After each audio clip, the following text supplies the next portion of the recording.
Like a lot of these kind of toilets, the seat is heated, the water is heated, there's a tank holding warm water ready to go, and there's a warm air dryer that moves to dry off your parts. Strangely, my very favorite thing about this toilet is that the lid opens and closes automatically. No more touching the underside of a toilet lid in order to use it. Touching the underside of the lid is incredibly gross. There's a sensor on the front of the toilet that detects somebody approaching it and it opens up the lid. If you want to open up the seat, you just tap the button with your foot. There's another sensor in the seat that knows when you're seated and knows when you've finished your business.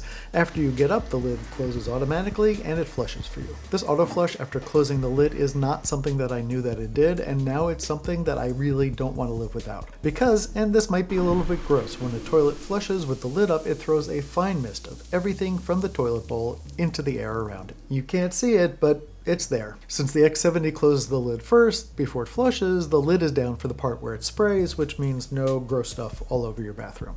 There's a posterior wash for the back side of your body, and there's something they call the feminine wash for the front side of your body. There's also a pulse setting that pulses the water instead of running it steadily, and there's a hot and cold massage mode where you can switch between warm and cool water mid-spray. On the remote, you can set the water temperature, the force of the water, and the direction of the water. You can also change the dryer's temperature and where the dryer points. There's a manual flush button, and if you are on the toilet, when you press it, it does not obviously close the lid, but when you get up and it flushes with the lid closed, you could push it again and it will flush some more if you think that you need that. And since there's a sensor in the seat, if you get up when you forget to turn off, say, the posterior wash, it will just turn it off automatically so you don't end up spraying the room with water, which I have done on other bidet toilet seats. There's also a pulse wash setting, which is really good if you need a little, extra cleaning down there.